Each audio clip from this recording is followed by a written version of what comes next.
Qué curioso. Qué curioso, qué curioso.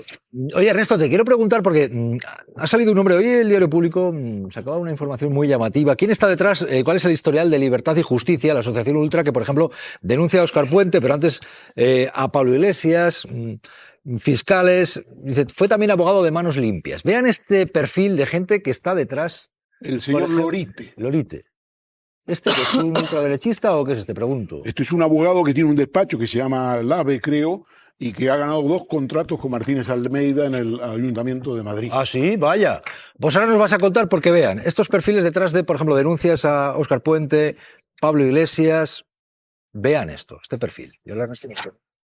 Manos Limpias, Hazte Oír, Abogados Cristianos. Sigue la campaña de demandas contra el gobierno, esta vez de la Asociación Libertad y Justicia contra Óscar Puente por homicidio imprudente tras la tragedia de Adamuz. En cualquier país serio, un ministro con este historial habría dimitido al día siguiente del accidente. Él es Pedro Muñoz Lorite, o mejor dicho, la recreación que ha hecho de él mismo con IA. Es abogado de la asociación y quien firma esta última denuncia. Estamos dispuestos a coger las armas para luchar contra esta puta democracia española, falsa, hipócrita. Esta asociación ya se creyó en 2017 contra Carles Puigdemont, sus consellers y el director de los Mossos con motivo del procés. El hecho de que ser de izquierda es una enfermedad psicológica arraigada en la envidia, la arrogancia y la pereza. Al mismo tiempo, se personó en 2 querellas contra Pablo Iglesias, ambas archivadas por carecer del más mínimo indicio probatorio. ¿Por qué no quemamos simbólicamente las instituciones corruptas como el Palacio de la Moncloa,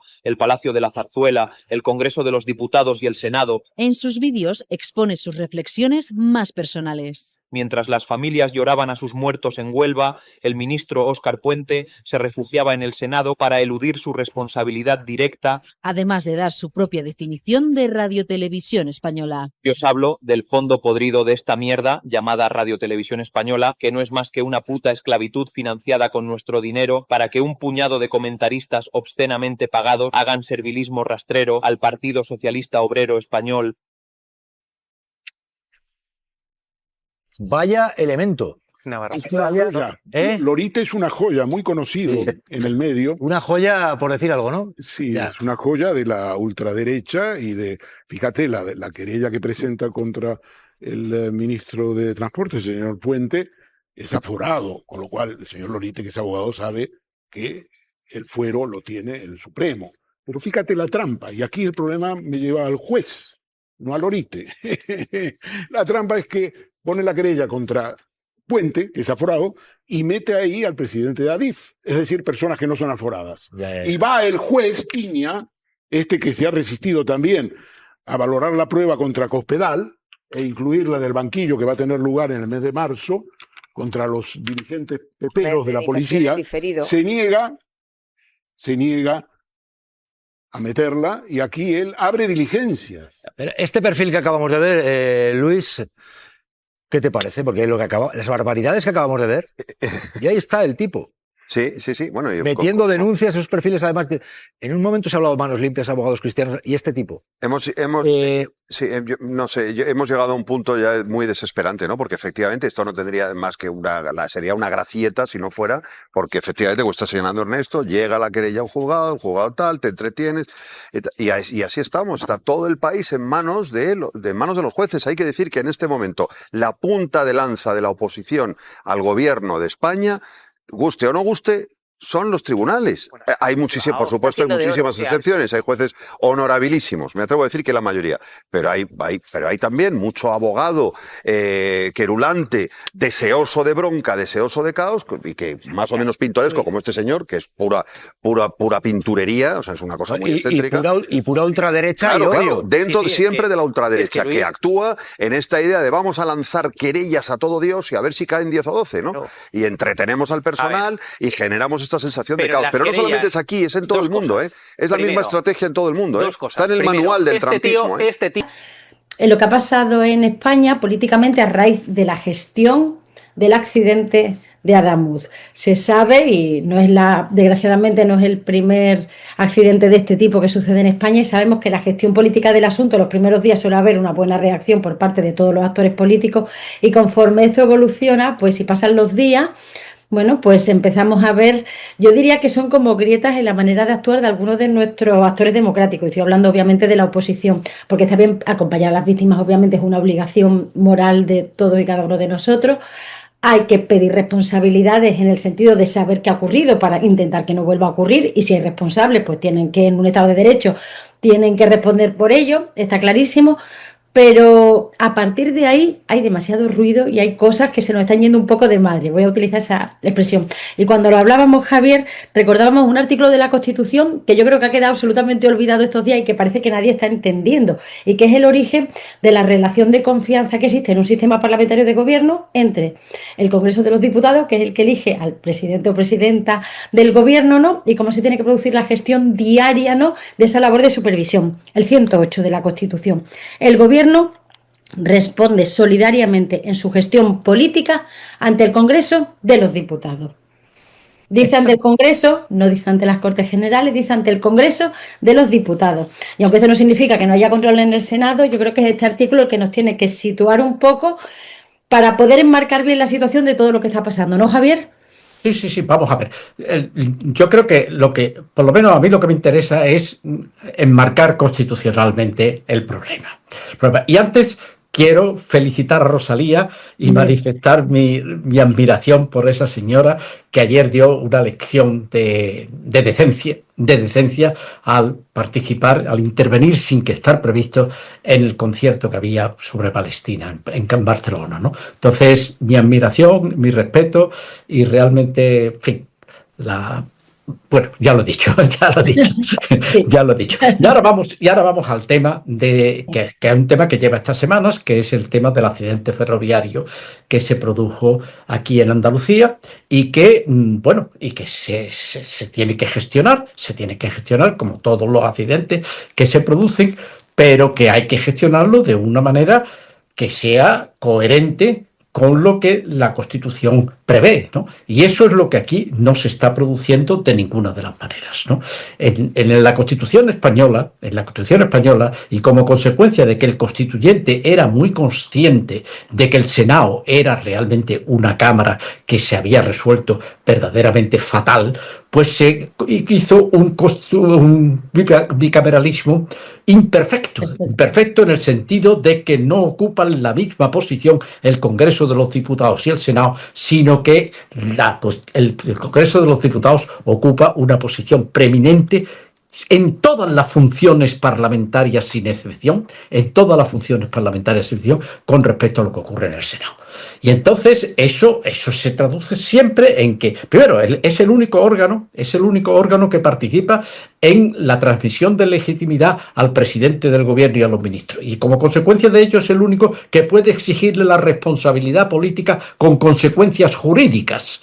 La cuestión de confianza o la moción de censura se resuelven únicamente en una relación entre el gobierno y el Congreso de los Diputados. Si el presidente del gobierno presenta una cuestión de confianza y no tiene la mayoría en el Congreso de los Diputados, tiene que dimitir inmediatamente, y con la moción de censura la presenta únicamente el Congreso de los Diputados por mayoría absoluta. El Senado no puede exigir responsabilidad política, no puede hacer ninguna exigencia de responsabilidad política con consecuencias jurídicas. Y en consecuencia tiene una función muy subalterna en ese terreno, ¿no? Y lo que está ocurriendo en esta legislatura es que el Partido Popular está aprovechando la mayoría absoluta que tiene en el Congreso de los Diputados, y que es una mayoría absoluta que se obtiene precisamente porque el órgano está muy mal configurado constitucionalmente, ¿no? Entonces está utilizando esa mayoría para exigir estar presente y para exigir y para pautar además todas las presencias en el Senado de una manera torticera, de una manera que es fraudulenta. Ustedes, donde se tiene que exigir la responsabilidad política en el Congreso, los diputados, y eventualmente sobre algún asunto que fundamentalmente tuviera que ver con lo que es la distribución territorial del poder, que es en principio lo que se supone que debe ser la función del Senado, pues que se presentaran las iniciativas que se tomaran. Pero lo que está ocurriendo aquí es que se quiere llevar al Senado absolutamente todo, y además pautando las exigencias con los momentos electorales que se están pidiendo. Claro que Entonces, se van. Recordemos, Javier, como no es la primera vez, en esta legislatura hay una mayor, no es la primera vez que sucede, que la mayoría del Congreso y del Senado no se correspondan, ha pasado más veces. En España hemos tenido momentos en que ha habido una mayoría simple del PP en el Congreso y ha tenido mayoría absoluta en el Senado, y momentos como este en el que tiene una mayoría abrumadoramente en el Senado el Partido Popular y en el Congreso pues no tiene, bueno, tiene una mayoría relativa, pero desde luego no tiene una mayoría de gobierno y no lo sostiene. Recordemos como al principio de la legislatura, que siempre llamamos la legislatura de la amnistía, hubo una reforma del Senado torticera para intentar que la proposición de ley de amnistía que venía del Congreso de los Diputados acabar con la tramitación de urgencia y paralizarla. Y de hecho se hizo una reforma del reglamento que luego el Tribunal Constitucional ha declarado inconstitucional, porque si claro, una norma, un proyecto de ley o una proposición de ley, si ya viene declarada de urgencia por el Gobierno o por el Congreso, en el Senado tiene que seguir su tramitación, porque es subalterna, como tú dices. El claro. Senado no puede decir, bueno, aquí urgente no, era urgente en el Congreso, pero aquí la paramos, que es lo que hicieron con la ley de amnistía.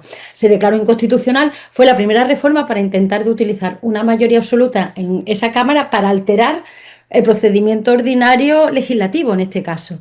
Y como ha habido otra reforma para obligar al presidente del gobierno a comparecer una vez al mes. Pero claro, el reglamento puede decir lo que quiera, pero la norma que marca es la Constitución. Claro, yo pienso que en este terreno llegaría el momento en el que el gobierno debería de plantarse. El Sí. gobierno debería de plantarse. Y si acaso, pues llegar a plantear incluso un conflicto entre órganos constitucionales y que fuera el Tribunal Constitucional el que tuviera que resolver. Oiga usted no puede utilizar el Senado para lo que el Senado no está previsto. Claro. Para la exigencia de responsabilidad política al presidente del gobierno o al gobierno está el Congreso de los Diputados. Y ustedes no están para exigir responsabilidad política. Ustedes están para pedir información, para abrir un debate, Incluso lo para que hacer sea. preguntas, comparecencias, pero una cosa es el control ordinario y otra cosa utilizar el Senado para forzar lo que no puedes en el Congreso porque no tienen la mayoría necesaria. Claro, y además sustituyendo intentando sustituir, Claro. ¿qué es lo que llevan haciendo? Intentando sustituir al Congreso de los Diputados permanentemente e intentando llevar al Senado todo el debate como si fuera el Senado el lugar donde eso tuviera que hacerse. Realmente no lo están consiguiendo porque además la jugada se ve muy fácilmente y porque el Senado es una Cámara que está tan espantosamente constituida y tiene tan poca legitimidad democrática que realmente en los ciudadanos no les llega siquiera. El altavoz del Senado es un altavoz que no transmite casi nada hacia el exterior porque ahí no hay nadie. Y además la gente que está en el Senado, los senadores, pues la mayor parte de ellos son pues segundones de sus partidos políticos que tienen muy poca capacidad política, muy poca capacidad para intervenir y para hacer preguntas, y la verdad es que se quedan en ridículo la mayor parte de las veces en el ejercicio que están haciendo. Incluso ayer que estuvieron, pues lo único que hicieron fue gritar, Sí. pero Óscar Puente estuvo 7 horas dando explicaciones y era muchísimo más convincente y expresando pues una altura política que no la tenían ninguno de los que estaban interviniendo en contra, ¿no? Entonces, esto es una de las cosas que está pasando. Esta legislatura es una legislatura, bueno, que se ha organizado desde el principio como una cacería contra el presidente del gobierno, al que se ha declarado que es ilegítimo. Se intentó de todas las maneras que no hubiera investidura y que saltara por los aires. Se ha intentado varias veces poner fin con distintas maniobras y ahora se está utilizando el accidente de Adamuz para intentar conseguir lo mismo, ¿no? Entonces el problema es que ellos tienen una imagen, es que ellos tienen una presencia, es que Alberto Núñez Feijóo era presidente de Galicia cuando se produjo el accidente de Angrois. Y no hubo acto de presencia ninguna, ni se celebró ninguna comisión de investigación en el Congreso, en el Parlamento de Galicia, y no hubo responsabilidad ninguna. Después hemos tenido la de la Dana y hemos tenido en el Ventorro y lo que hacía el presidente de la comunidad mientras se estaban ahogando. Aquí se está dando la cara. Óscar Puente lo ha dicho clarísimamente. Yo estoy aquí 7 horas. Y el otro día incluso fue ridículo porque que Feijóo se quejó de que le están dando tantos datos que no es capaz de procesarlo. Ha habido ruedas de prensa, a mí me ha resultado llamativo como Óscar Puente con el presidente de Adif y el presidente de Renfe, una rueda de prensa que duró 2 horas y media. Todas las preguntas de los periodistas las atendieron. Y es que estamos en los momentos previos o sea, en los momentos inmediatamente posteriores al accidente era muy difícil de saber. Y obviamente es grave, no, es tan grave que hay que saberlo todo para que no se pueda, para que no vuelva a suceder. Pero yo creo que si algo podemos decir del ministro Óscar Puente es que ha estado desde el minuto 1 dando la cara y contestando a todos los medios. Yo creo que han comparecido a todos los niveles. O sea, ahora mismo no puede haber duda ninguna de que se ha transmitido información. No, vamos, la información que se está dando es la que se tiene. Y además la transparencia, en este caso, es que va a estar, es que se está teniendo, es que ahora mismo se está, mientras que hemos tardado en el tema de la Dana para más de un año.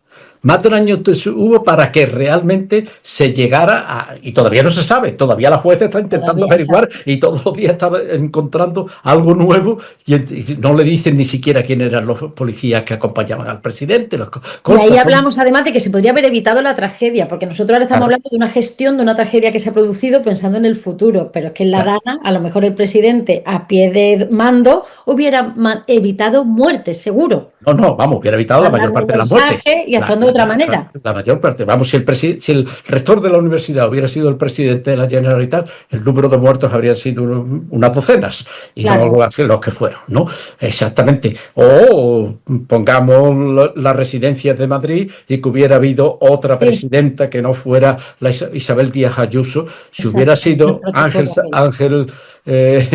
Gabilondo, el presidente de la Comunidad de Madrid, seguro que él no hubiera habido 7.291 muertes en la residencia. Pero en fin, esto y aquí lo que ocurre es que estamos teniendo, claro, el Senado. Después llega y va al Senado, absolutamente todo, y allí nos encontramos con que realmente no hay un debate político serio, porque nadie puede tomarse en serio un debate en el Senado. Nadie puede tomarse en serio un debate en el Senado, porque el Senado no está para eso.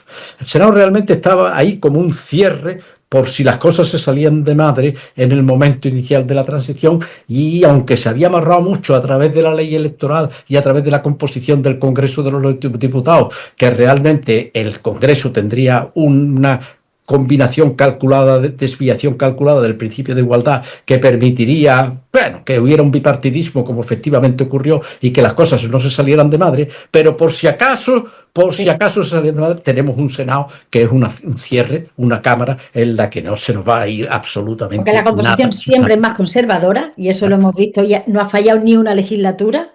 Nada. Y eso, entonces eso está ahí, y ahora en esta legislatura pues están utilizando el Senado de una manera abiertamente anticonstitucional. Y yo creo, por ejemplo, la reclamación de que el presidente vaya también el presidente va a comparecer ante el Congreso de los Diputados, que es donde tiene que comparecer y donde tiene que dar todas las explicaciones que tenga que dar. Pero realmente en el Senado no tiene por qué ir el presidente a un tema como este. Un tema, yo lo explico en el Congreso de los Diputados, que fue el que me eligió a mí como presidente. Es el que no me puede, y el que además me puede quitar. Y el que además, claro, tiene, yo estoy mi responsabilidad política es el Congreso el que puede exigírmela. Ustedes no pueden exigirme la responsabilidad política con consecuencias constitucionales, con consecuencias jurídicas, porque no están habilitados para ello, porque la Constitución no lo puso para eso. Y ustedes están haciendo un uso desviado, y yo creo que tal vez esté llegando el momento en el que el presidente del Congreso debería de plantarse y decir, bueno, hasta aquí hemos llegado, ¿eh? Y no se puede continuar con esta práctica, porque no. ¿Por qué no? Porque esto es anticonstitucional, porque esto es una desviación, Exijan ustedes en el Congreso de los Diputados todos los debates que quieran y exíjanme la responsabilidad en el Congreso de los Diputados. Pero aquí, desde luego, en el Senado no es el sitio. Venderemos, y vendrán ministros y cosas estas, pero no puede ser que si ahora uno coge Congreso de los Diputados y el Senado, resulta que hay mucha más actividad de control y de exigencia de responsabilidad política en el Senado que en el Congreso de los Diputados, porque eso además al final acaba siendo un daño para la democracia, porque los ciudadanos ven que se están haciendo uso de las instituciones que después no pueden producir ninguna consecuencia, porque no está previsto que se produzca ninguna consecuencia como la da una imagen distorsionada, efectivamente, de lo que pasa. Parece que todo el Senado vota abrumadoramente pues para que comparezca el presidente o en contra del presidente, y alguien podría pensar que el presidente está actuando en contra de la voluntad que lo puso, y no es verdad, porque claro, es que la voluntad popular reside en el Congreso. Claro. Es ahí donde se tiene que configurar quién es el presidente y si hubiera mayorías alternativas para una moción de censura se tendría que dar. Con lo cual es verdad que lo que estamos es utilizando el Senado para alterar el ejercicio de las funciones constitucionales tal como las pensó el constituyente, aprovechando que tienes una mayoría abrumadora en el Senado y hacer lo que te da la gana, básicamente. Claro, y ahí lo han hecho, lo hicieron con la potestad legislativa intentando, cambiando el reglamento, como os he explicado antes, del Senado para retrasar lo más posible la aprobación de la ley de amnistía, ¿no?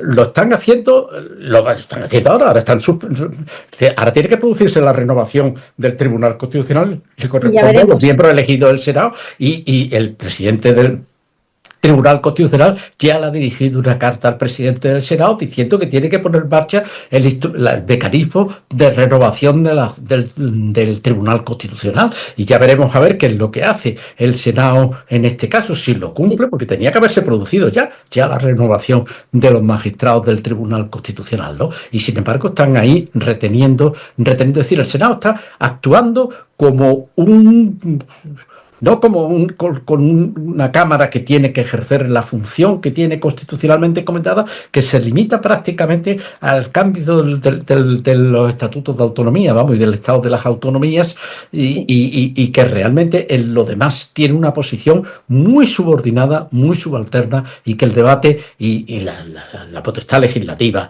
incluso si es que cuando incluso la iniciativa de una ley, de una proposición de ley, es de iniciativa en el Senado hace la iniciativa, lo envía a la mesa de la Cámara y es la mesa de la Cámara la que decide si la admite a trámite o no. Y entonces empieza, en el caso de que la admita a trámite, empieza la discusión, se debate en el Congreso de los Diputados y después pasa al Senado. Es decir, el Senado no puede debatir sino sobre aquello que ha debatido previamente el Congreso de los Diputados. Hasta ese punto llega. Pues aquí se está alterando todo y se está haciendo una operación que es una operación que no tiene nada de constitucional, no tiene nada de exigencia de responsabilidad política en los términos que la Constitución lo contempla, sino que lo que pretende es armar ruido, mantener el ruido, que es lo que lleva haciendo la oposición desde el primer momento, con la finalidad de que los ciudadanos al final, en cierta medida, se sientan desconcertados y no encuentren pues una explicación de las cosas. Y entonces, bueno, en esas estamos y en esas vamos a seguir, desgraciadamente, hasta que la próxima legislatura, que ya veremos cuándo es y en qué condiciones se produce, ¿no?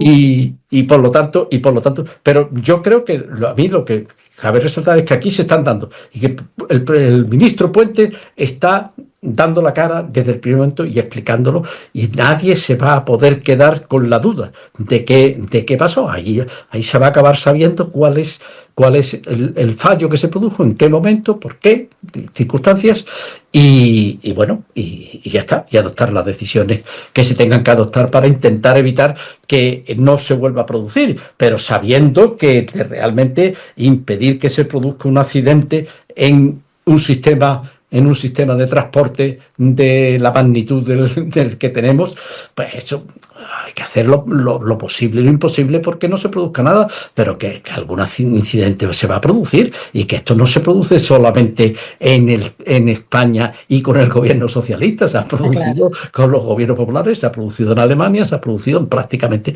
en Italia, se ha producido prácticamente en todas partes, ¿no? Y entonces lo que hay es que explicar bien